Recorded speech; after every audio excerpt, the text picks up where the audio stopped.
The tray comes through the slot at 6 a.m., same as every morning, except this morning you're allowed to send it back. That's new. 23 years on death row at the Crestfall Correctional Center, and this is the first time a guard has slid a form under your door instead of a fork. It's a single sheet, lined, 3 sections, appetizer, main, dessert.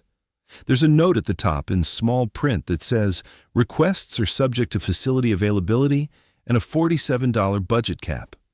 You shot 3 men in a botched armored car job in 2001, and this is what it came down to. $47 and a lined sheet. You take the pencil stub from the shelf above your bunk and sit on the edge of the mattress. The cell is 7 feet wide and 11 feet deep. You've walked it so many times you stopped counting somewhere around year 8. The floor is poured concrete, sealed, the color of old teeth. The walls are the same. There's a stainless steel sink and toilet bolted to the back wall, a shelf bolted above the bunk, and a vent near the ceiling that breathes recycled air all day like something asleep. That's the room. That's been the room. You hold the form and don't write anything yet. The first thing you think is that you don't know what you want. Not in a profound way. Just practically. You haven't chosen a meal in 23 years. The food here comes when it comes. You eat it or you don't. Scrambled eggs from a tray, bread that's always slightly stale, a carton of milk that's always slightly warm. You stopped having opinions about any of it around year 4. So now there's a form asking for your opinion, and your brain just sits there, blinking. You walk to the back of the cell and run cold water over your face. The sink drains slow, like always. You dry your face on the hem of your shirt and sit back down. Here's the thing you didn't expect. The choice feels heavier than the fact of tomorrow. You knew tomorrow was coming. You've known the date for 11 weeks, ever since the appeal finished. That part settled into you the same way the cold settled in every November, gradually and then completely. But the form is somehow different. The form requires you to want something, and wanting something is a muscle you haven't used in a long time. You write down steak, medium. Then you cross it out and write medium rare, because that's how you actually liked it, back when you ate steak at a table with other people and had an opinion about it. The guard on morning shift is a man named Dooley. He's worked G corridor for about 6 years. He doesn't talk much. He passes your door at 6:20, 8:45, 11 o'clock, 1:30, 4 o'clock, 6:15, and 9 o'clock without variation. You've timed him so many times you stop needing to. This morning he slows at your slot. He can see you have the form. He doesn't say anything, just moves on. His boots make a flat sound on the concrete, the same flat sound they've made every day for 6 years, and then they're gone. You add mashed potatoes to the form, then green beans. You sit with the form in your hands and try to remember what your mother used to make on Sundays, but the memory doesn't come back clean. It comes back in pieces. A yellow kitchen. A smell that might be onions frying or might be something else. A sound that was probably a television in the next room. After 23 years, the details fray. You know the kitchen was yellow. You're not entirely sure anymore what yellow looks like. Dessert is harder. You pace the cell. 4 steps to the back wall, 4 steps to the door, 4 steps, 4 steps. The vent hums. The radiator behind the back wall ticks twice and stops.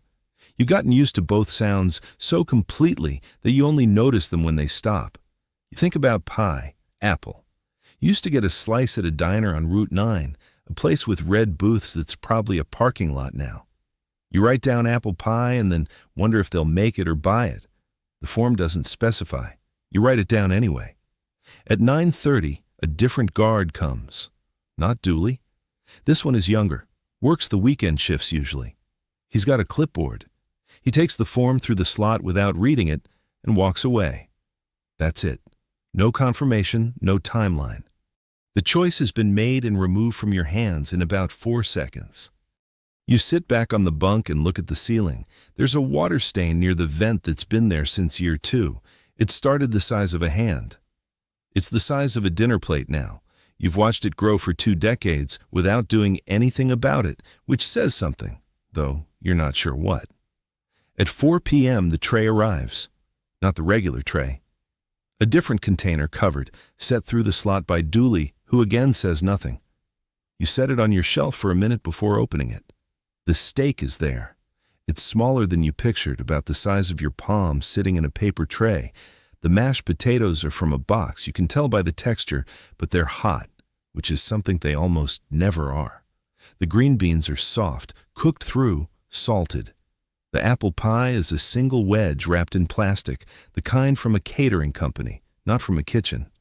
You knew it would be. You're not disappointed exactly. You already adjusted the expectation sometime between writing it down and now. You eat the steak standing up at the shelf. It's cooked closer to medium than medium rare, but you eat all of it. You eat the potatoes with the plastic spoon they sent with it. You eat the green beans one at a time, which is not something you'd normally do, but there's no particular reason to rush. The apple pie has too much sugar in the filling, and the crust is soft instead of flaky, and you eat it anyway, and you think, not the worst thing you've eaten in 23 years. Not close. You set the empty containers back on the tray and sit on the edge of the bunk. The cell is exactly as it was. The stain is the same size. The vent hums. The radiator ticks. In the next corridor, faintly, someone is talking to themselves in a low, continuous murmur, which they do every night and which you stopped really hearing about a year into their arrival. Here's what you didn't expect. You feel briefly like a person who just ate dinner. Not an inmate, not a number on a custody manifest, just a person who wanted something specific and got a version of it and ate it while it was still warm. It doesn't last long, that feeling. A few minutes at most.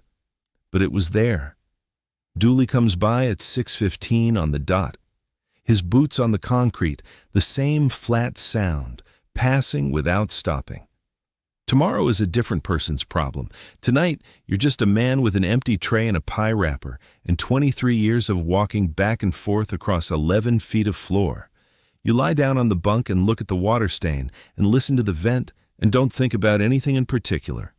The lights cut at 10 o'clock, same as always. Same as it's always been.